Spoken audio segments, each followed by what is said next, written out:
Hey guys, what is up? It is Bibzuda7 here again, and welcome to another RuneScape 3 vlog here today.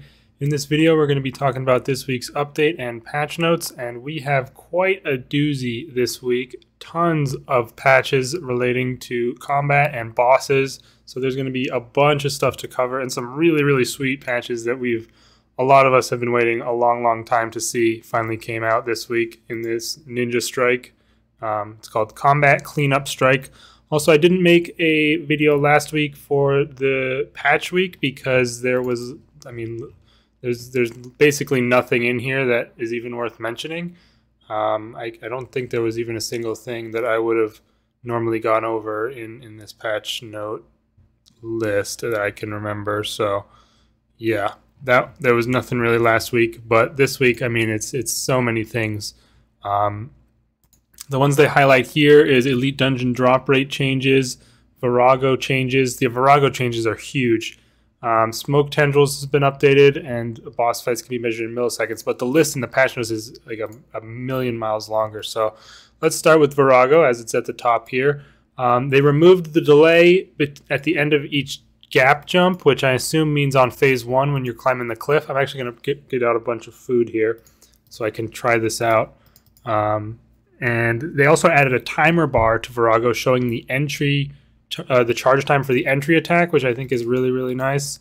I'll get rid of Raksha because I'm never going to go there. All right, let's go in. And it is busy. So I'm going to quickly find a world. Okay, so we've got an empty world here, and let's see what this looks like. So they added a timer bar to show the charge time. They reduced the charge time from about 20 seconds to 12 seconds, which is nice. They actually changed the entry hit to be based off your max life points instead of a flat amount that is dealt across all the players with a cap. So that's actually a pretty huge change because now you don't have to worry about as long as your health is full, you will not, have to worry about it no matter what your actual health amount is. 70% in normal mode and 90% in hard mode. So I like that change quite a bit. The encounter will also start even if a player is killed by the attack, which I don't really care about either way. I think it was kind of good for it to not start because of the fact that, okay, well, this guy is going in, unfortunately. But I kind of like the fact that it would not start because you would know that somebody, failed to get their health up enough or whatever. And yeah, you can see that was definitely a lot shorter. But yeah, this is the biggest patch right here in my opinion. In solo encounters, players can now jump the gap without needing Virago to be facing away from them. So basically what this means is you can now solo Virago completely with one account. And I really like this change. I'm definitely going to be trying this out on my main account here. I'm not sure how difficult it really is. I know people have done solo hard mode, so it can't be that hard. I'm just not sure if you need a fractured staff or not. So yeah, this guy, I don't know what he was doing, but let's go ahead and challenge it. Also in phase 2, some really nice changes to speed up the fight quite a bit, and this is going to change all the records and stuff. But basically the phase 2 will be now half as long because the gravity fields required to progress reduced from 4 to 2, and the bring him down activity is twice as fast. Okay, so let's see. We only took 7.2k damage there, and let's try and climb this thing and just jump it to see. And let's see how they change these animations, because supposedly they're supposed to be improved. Okay, why did I take 2,000 damage? I'm not sure. Hard to say for sure. Oh, you no longer go inside the wall. I think that's been it. Did they change this completely so he doesn't attack you? I'm confused. Why am I walking? What happened to my run energy? I'm losing all my run energy. I think this is just what happens if nobody's in combat with Virago. But I'm not sure why he's not attacking me like he normally would do. That's kind of strange. But okay, we're here at the top, and now I can just jump. Yep, look at that. Just lets me jump. He turns around, solo encounter, and I'm able to get the first weapon piece. This was the only thing preventing you from soloing Virago before. Before you'd had to have an alt account to be there and have him and provoke him to turn around. And here we go. Now he's attacking me. So that's interesting that he didn't attack me the whole time. I'm not sure if that was just a temporary thing that he usually would attack me or not. But yeah, so basically that's it. You can obviously I'm just going to tele out because you can tele out a Virago if you didn't know. They changed that a while back, but yeah, that's awesome. I'm really happy to see that. And again, I'm definitely looking forward to trying out some solo Virago. Virago I really love, and I mean having the reduced time on phase 2 as well will make it even better. They also increased the bleed damage on normal and hard mode by quite a bit to accommodate the change of the bring him down activity, but they didn't actually even double it, so you'll still take less damage overall from doing that. So you don't have to really worry about that. I want to try that again actually just to see if that was a thing that'll happen every time with him not attacking me, because that was pretty strange. Oh, I didn't even see the timer bar, by the way. Was it above his head or something? Probably. Yeah. So that's very nice to have that as well. No more guesswork as to when you should drink your power burst or, you know, do whatever you need to do prior to the fight starting.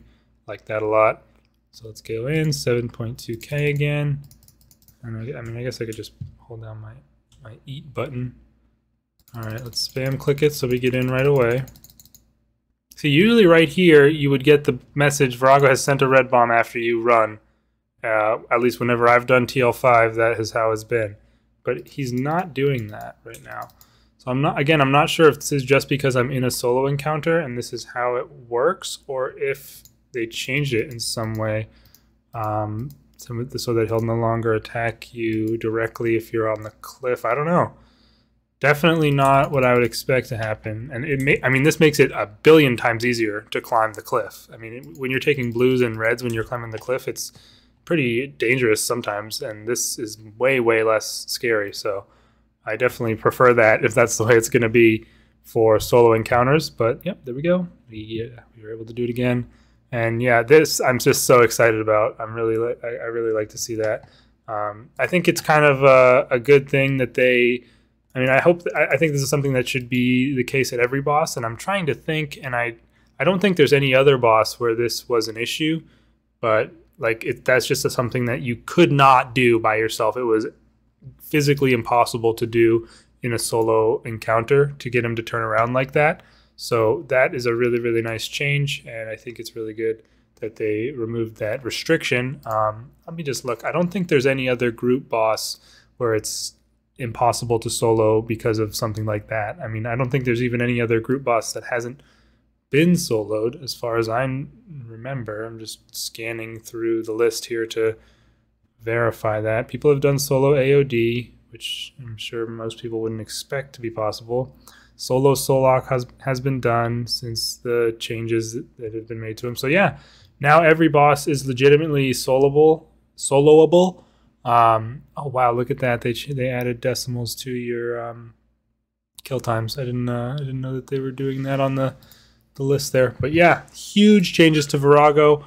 Not only is the fight faster, it's now easier to enter and less annoying to guess when the thing's about to explode, and it's completely soloable. So very amazing. I am really looking forward to testing those out. Moving on to the next boss is Raksha, which has some pretty small changes. He'll no longer change targets unexpectedly. They updated the rockfall damage area to be smaller from 7x7 to 5x5, which is a pretty big reduction in size. So it should be easier to avoid the rockfalls now, which is very nice.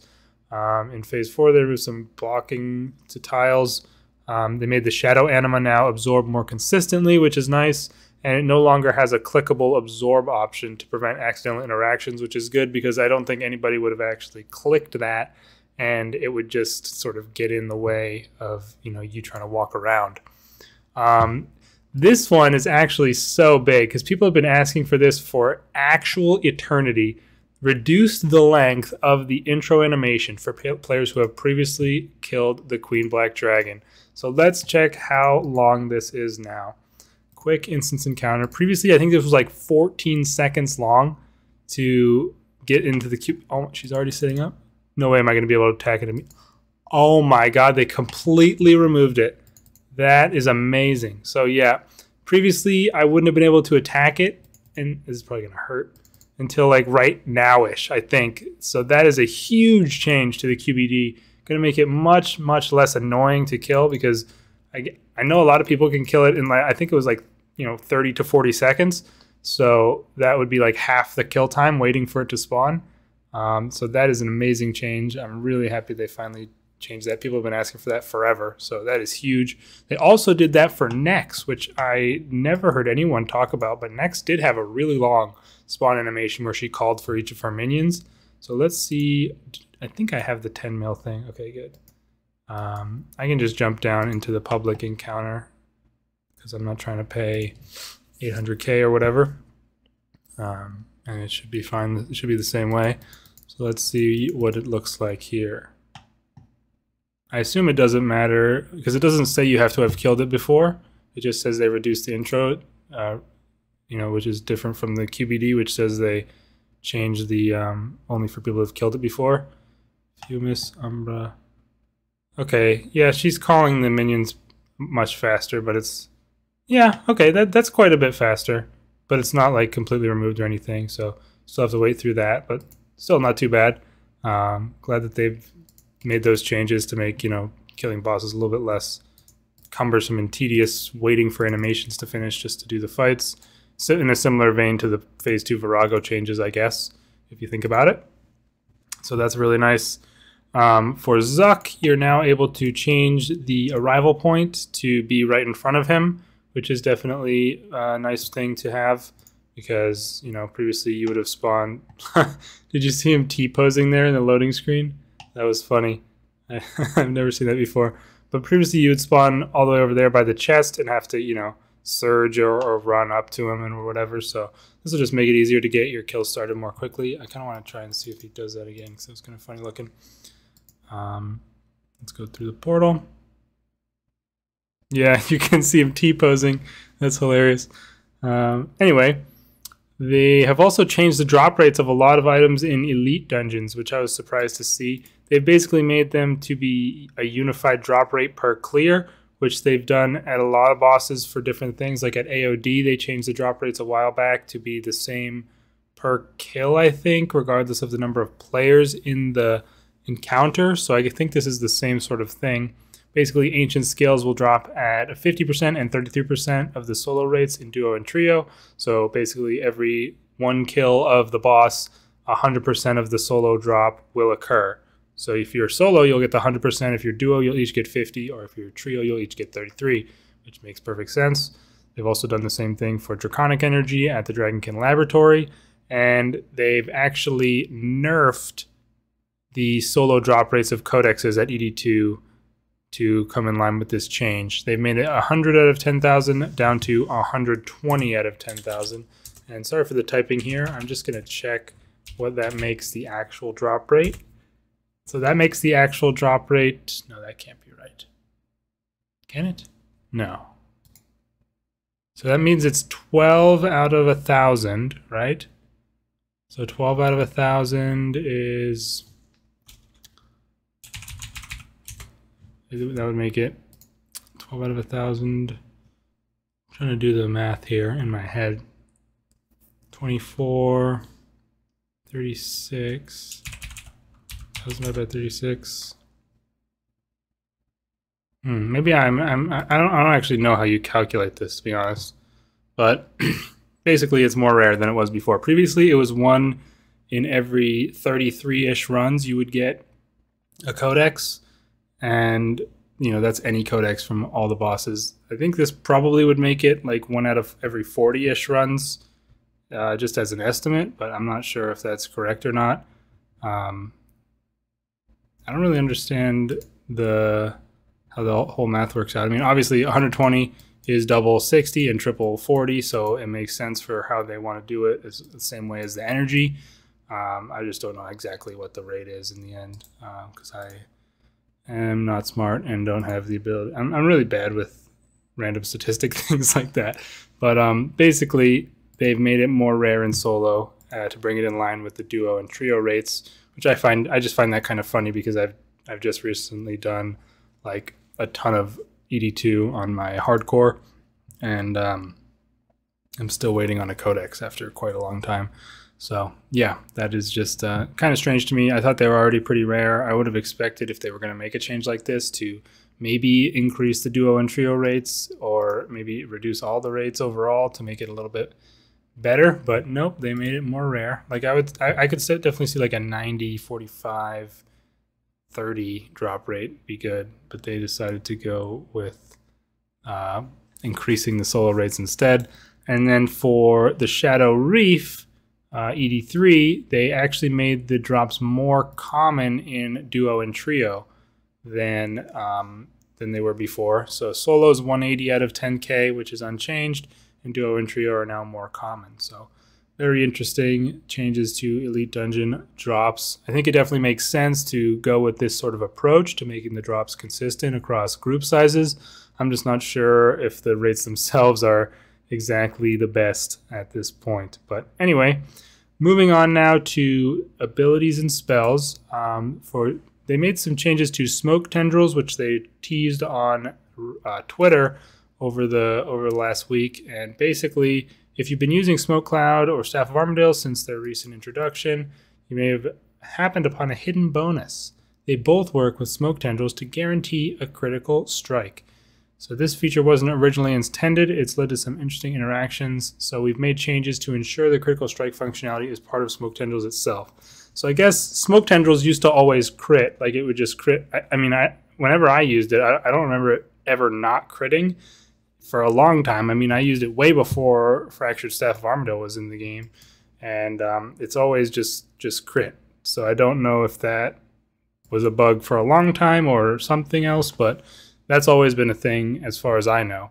And now it is just a part of the ability. As you can see right here, it says each hit from this ability is treated as a critical strike. So yeah, that's kind of weird. I just thought that was how it worked to begin with, but they did make it a feature instead of a bug, which they list here at the top.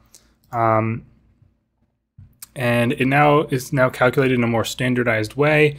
I don't know what it was like before, but yeah, it seems to be pretty average for an ability description when I'm reading it right now. No longer grants adrenaline twice per hit when affected by tsunami, which sounds OP, so that makes sense. But it'll still grant adrenaline every hit, I think is what it's still saying, for every hit if you have tsunami up. So that's pretty strong. It'll also be affected by precise and equilibrium, which I guess it wasn't before.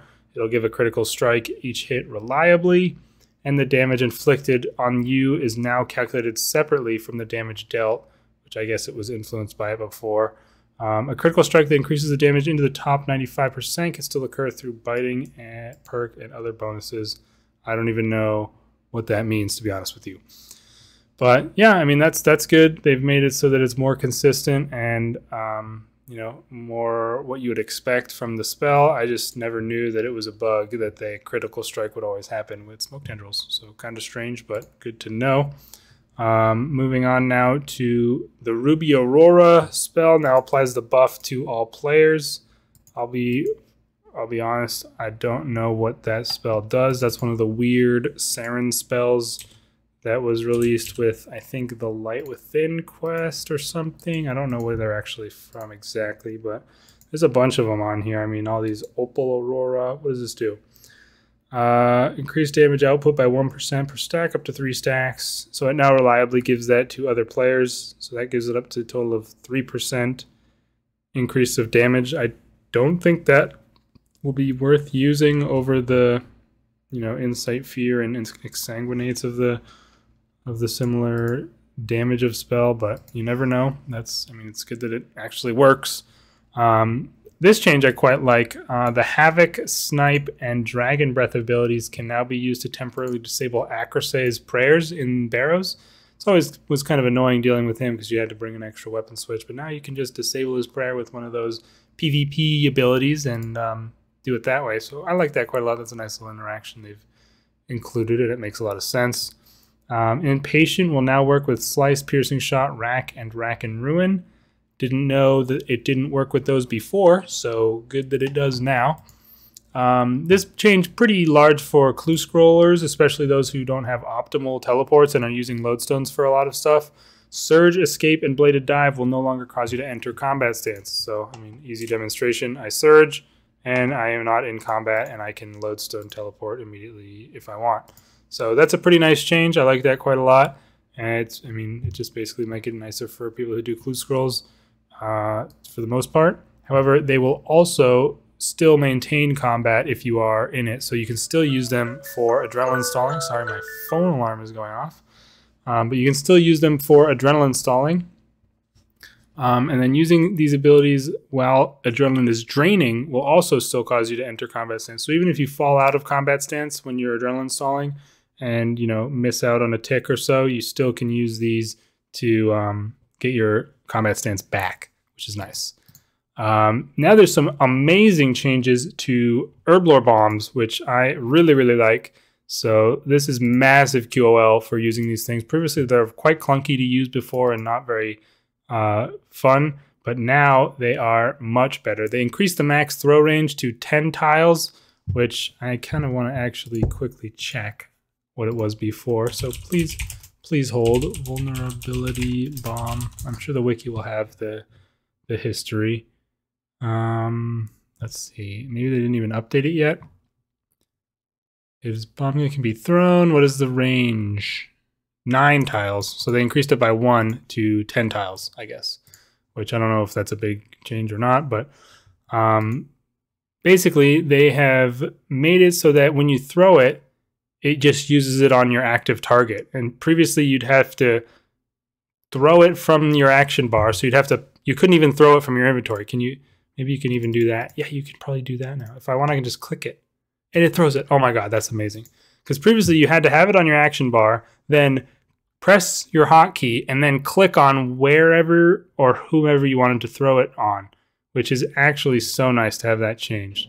And then if you want to throw it the way you used to be able to throw it before, like just on a spot, which sometimes you want to do before a boss fight starts or when it spawns, so you can get it right when it spawns, you can just use and it'll throw it.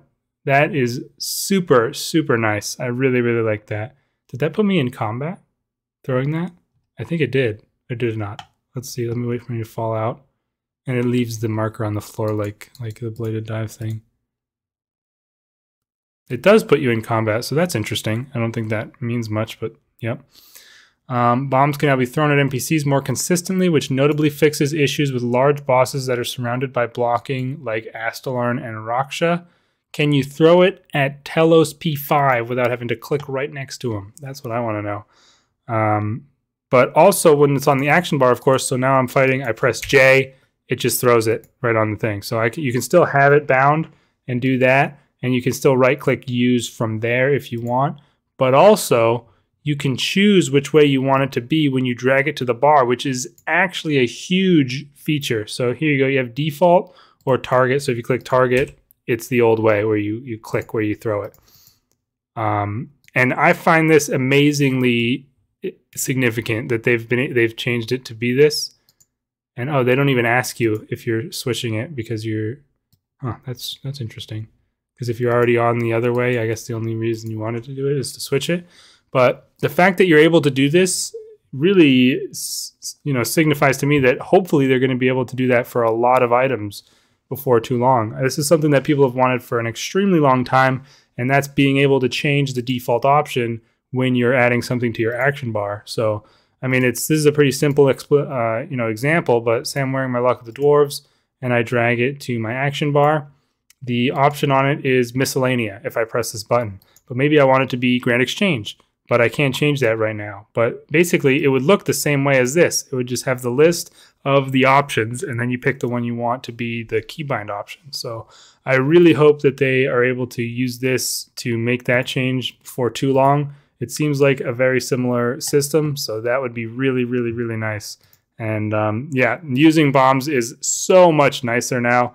I think you're still going to want to use targeting for the sticky bombs, but for vulnerability bombs, having this just throw option to hit your main target is going to be amazing, and I love that a lot. So, and even, of course, I assume, let me just do this to verify, I assume it is not based off global cooldown. So if I'm fighting something, I use Slice, and then let me just do it on Fury. I use Fury and then throw bomb, And yeah, it throws it. No global cooldown issues. It throws it while global cooldown's going. Does it interrupt channels? No, doesn't even interrupt channels. So yep, amazing change. Very, very nice. I love that. So much nicer to use. Herblore bombs. Amazing. Alright guys, sorry for that little bit of a cut there. Pretty big time jump since the last clip. I had to go do something for a while, but I'm back now to finish off the video, and I know we just finished the Herblore bomb section, so we can start in with the general section here. The boss kill times, as we saw earlier, have been updated to include milliseconds, so you've got 0.6. Now, unfortunately, okay, well this one doesn't have that for some reason. I don't know why that wouldn't be on my Rax or BM. I'm not sure if you have to like have done it past a certain time or whatever to have that be filled in, or if you have to have, no, there's no way, because I haven't done Blackstone Dragon for longer than Rax, surely. Or I mean, I don't even know. Well, either way, some of them have it for me. Maybe it is, yeah, like look at this. The Giant Mole normal mode has no decimal, and the hard mode does. Oh, I guess it just looks confusing because of the way it is presented in the UI, but I'm sure that the ones without decimals just mean that they are that second time exactly. That would make the most sense to me, at least. And the reason that that would be such a common thing to happen is because even though it shows in milliseconds, it still is only going to be every 0.6 of a second because of the tick system in the game. So you'll see this is 0.6, this is 0.2, which could obviously happen given the 0.6 plus 0.6 is 1.2. Pretty basic stuff there. But it pretty much looks like it is going to be nicer and easier to tell if you've improved, but you're only going to be able to improve by 0.6 seconds because of the fact that that's the way the ticks work. So yeah, that's that. They've also added a new option to toggle precise adrenaline value, which shows decimal values for adrenaline if necessary, which can be found under settings, combat and action bar. I think that would probably be something I would want to have active for just because it'd be nice to see that. I don't really know what causes you to have a decimal amount of adrenaline value. Oh, probably if you get a Ring of Vigor proc on an odd numbered special attack or something like that. I'm not really sure if there would be any other things that would do it, but I see no reason to not have that enabled, just for more information available if it's needed. Okay, they've also increased the size of the Elite Dungeon chest and the Croesus chest. From the Elite Dungeon's gone from 32 to 48, which is quite a bit more space, and the Croesus has gone from 30 to 48, which probably is big enough to hold every single drop from Croesus, if I'm not mistaken. I'm quickly just going to go take a peek. I don't even know if I have anything in here. I do. So I guess it'll probably have a scroll bar once you get past the row here, but that's going to be pretty nice. Damn, I have a lot of salvage in here. Jesus.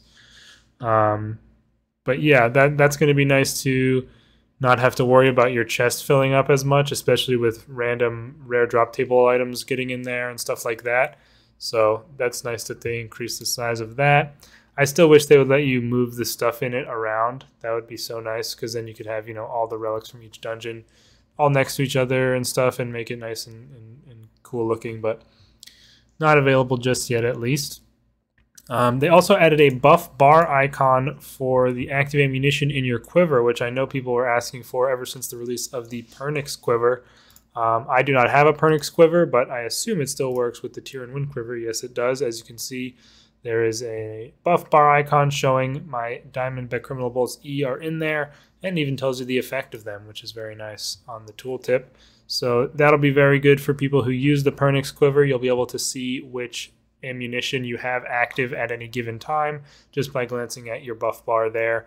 Now, obviously, it'll take a little bit of getting used to, or whatever, to be able to tell at a glance which ones you have. But for things like the criminal bolts, it should be fairly easy because the tips are very distinct in color. Usually you're only using the Hydrix, which are pretty obvious yellow, Ruby, which are pretty obvious red, and then Onyx, which are black.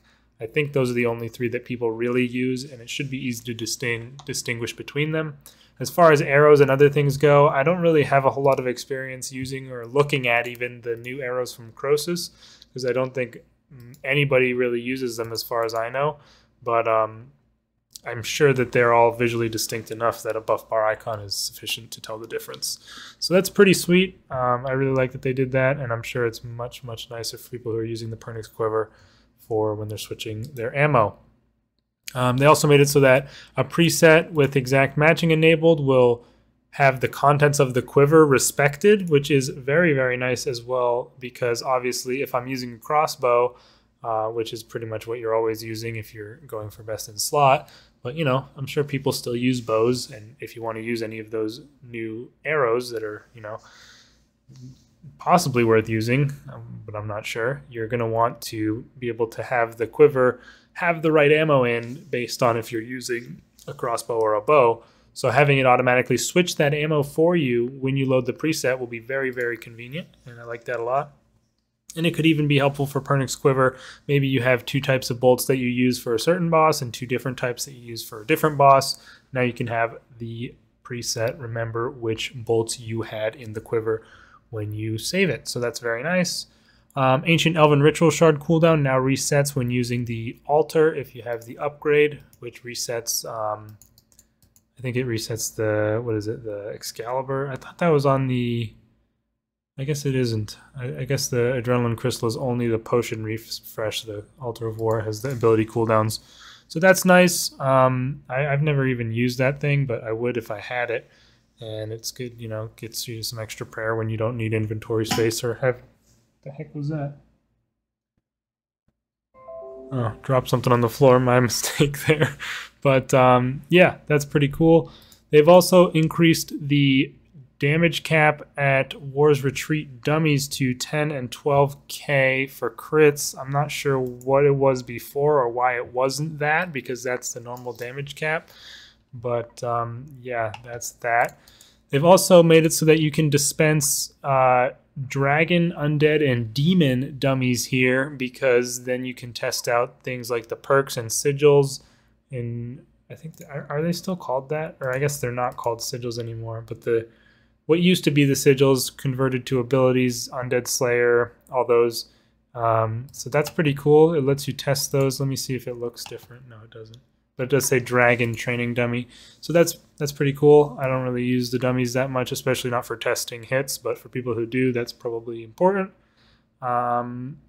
Ooh, this is actually interesting. They removed the question mark text from the Liberation of Mazcab boss interface. If you've never done raids before, basically after doing a full run and looting, you have to reset your progress in the raid to be able to loot again.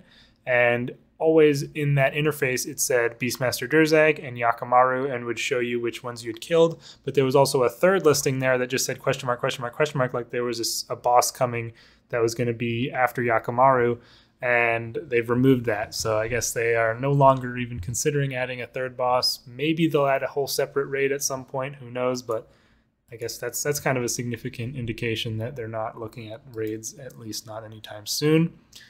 The Insane Reaper achievement displays requirements to show which collection logs you have completed. So they made a bunch of nice QOL changes to combat-related achievements, such as not having the collection achievement be hidden anymore. This is only hidden because it's for getting 100 kills, I think. Yeah, 100 hard mode kills. I'm not sure where the collection log achievements actually are at, though, because they're clearly not in the collection log or the section for the actual boss itself. Let's see if I can find it in here. A lot of achievements related to bosses that you can complete. Final boss is here, which is, you know, just getting 100 kills and 5k total. And then you have boss pets that you've unlocked or haven't unlocked. I guess I don't. Oh, I have to show completed if I want to see it. Okay, so where's the collection logs then? I'm not sure. Feats? Ah, they're in feats. So boss logs are a whole section here, and now they're I think you couldn't see them before, but now you can. You couldn't see them until you completed them at least. And then you have the Insane Reaper, which is kind of randomly here in the middle. And it gives you all the logs to I guess I haven't completed a single collection log on this account. Damn, the truth hurts. Don't play on this account. Wait, no, I have. What are you talking about? I've done Telos for sure. Whoops. No, we're not home teleporting. Let's not do that. I've definitely completed the Telos log. Check mark right there. Let me check that again. What is wrong? Completed every collection within the boss collection log. Does it just not even show it in the list if I don't have show completed on? Sorry, I've lost my spot. Where is it? There it is. It does hide the ones you've completed. If that's weird. I'd figure it would still show it in the list, regardless of if you had that option checked or not. Also, I saw in here they do have the Insane Fallen Angel, which is for getting every chest and every other drop from AOD. So that's interesting that they did include that. They have the clue logs in here, which would be nice if it showed you what drops are actually required, because, or at least for masters, you don't have to get all the drops, right? I don't even know. I forget how they made that all specified out. Stroop waffles, you gotta love those. Now I'm just looking at random achievements, but they also have player-owned farm. I don't know what these are. Probably for the logs there, maybe. Weird that this has its own section for these two, but I guess they are feats. And then the Slayer collection logs. So yeah, I think it's good that they made the changes so that they're no longer hidden. Yeah, it says Boss Slayer and Treasure Trail are no longer marked as hidden, which is good. Also, they removed the higher chance of getting an Abyssal Creature Slayer task that was there as a result of the new creatures being released. One thing I skipped over, they've also made it so that NPC health bars use commas, which is a lot easier to see what they have now. So you can see, obviously, there's 100,000 with a comma there to represent it. Previously, there was no comma. It was just numbers. So anything above like 100,000 would be difficult to read. Obviously, most bosses have high health,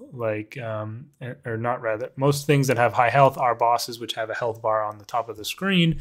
But, I mean, there's a lot of monsters nowadays with a bit of higher health, like the Abyssal Lords have over 70k. It could be difficult to tell their exact health.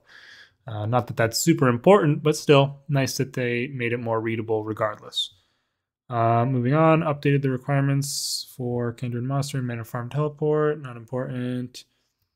A pop-up will now appear whenever a new item for a collection log is obtained, so that's interesting. I wonder if I have any clue scroll caskets maybe that I can just open. I have 0. Wow.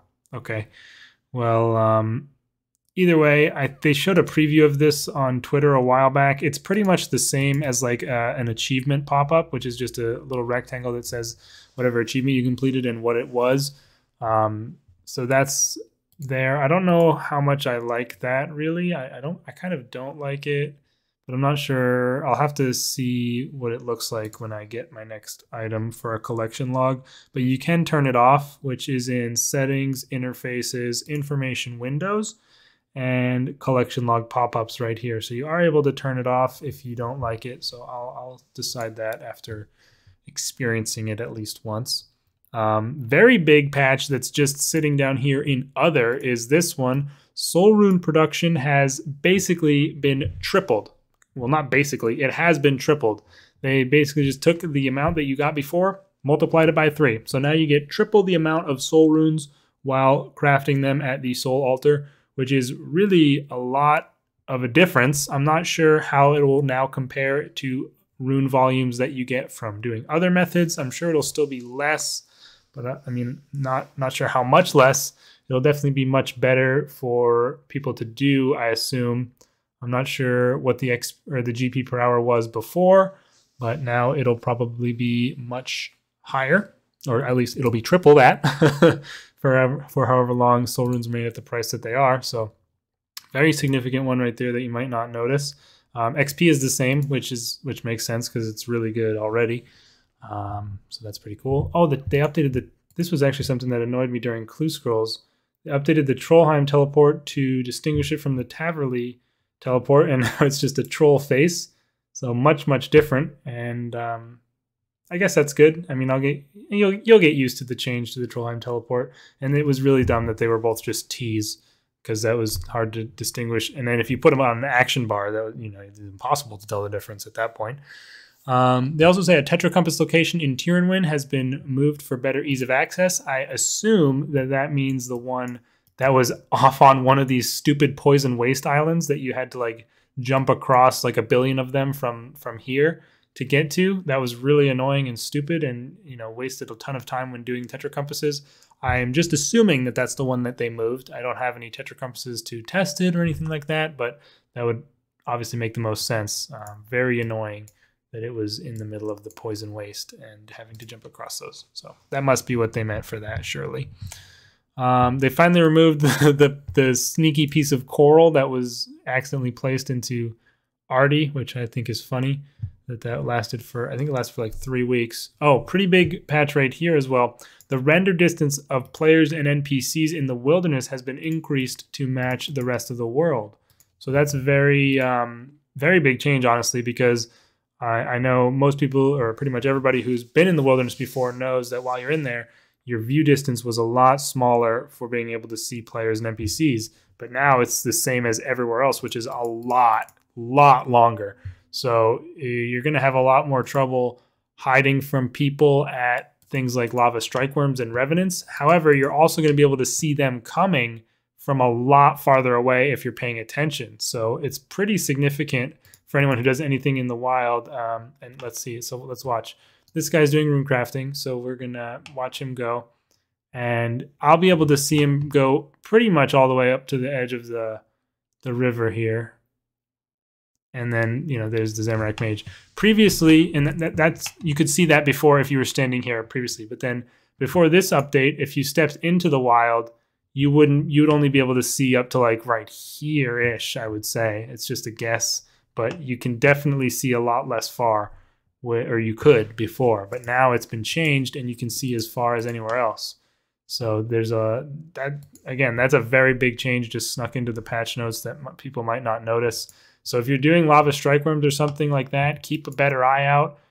It affects the mini map as well, so you're much more able to see a white dot coming at you on the mini map.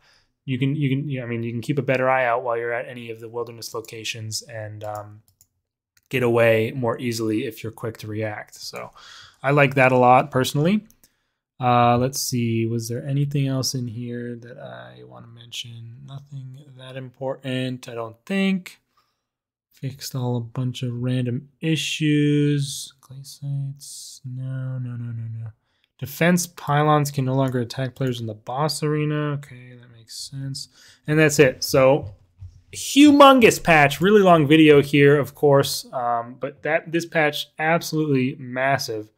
Tons of changes. I haven't looked on Reddit today, so I'm not sure if there's any massive bugs that came with this. I'm sure there's at least a couple bugs, but definitely avoid PVMing on any hardcore accounts that you might have for at least a couple days, I would say, when a patch like this drops. But yeah, really big, lots of changes. Love the Virago changes. Really looking forward to trying some solos. I wanted to do it before, kind of, but I really couldn't be asked to have an alt account or bug someone to help me, get the first mall piece. So absolutely love that they changed that, and a whole bunch of other changes. The bomb, the Herblore bomb changes, absolutely amazing. Much more nice to use those. Removed QBD animations, so nice. Next animation's shorter. Smoke tendrils, good, I guess. But yeah, just really great patch. Love to see this stuff. And let me know your guys' thoughts in the comments down below. What's your favorite change from this patch? For me, it's probably the Virago thing, I would say. But yeah, overall, really nice. Looking forward to seeing what they've got coming in the future. Hopefully we get some more info about future updates pretty soon. I'm not sure if there's going to be an actual content update this month, given a patch of this size, and they haven't mentioned anything, but maybe towards the end of the month we'll see something small, but we'll have to wait and see. We know that the Grandmaster quest for the end of the God Wars, or the Elder God Wars storyline, is in the works and is allegedly coming this summer, as well as late in the summer, we will hopefully be getting the 5th Elder God Wars boss. That is confirmed in development, and they are working on it, and they said it was coming later this year. So we'll see when they actually do come out with that, if this year at all. But anyway, hopefully, fingers crossed. And that's going to be it for this video. Again, super, super long, but I hope you guys enjoyed it. I actually have a hardcore episode already recorded and uploaded for my main hardcore, so I will be releasing that tomorrow. I meant to release it over the weekend, but I wasn't able to rewatch it, as you know, I usually rewatch my videos to kind of make sure that everything's in order before I finally release them. So I wasn't able to do that, and we'll be doing that today, and then releasing it tomorrow for you know, the next episode of that series. So look out for that, and let me know your thoughts in the comments. Other than that, I'll see you guys in the next video. Peace out.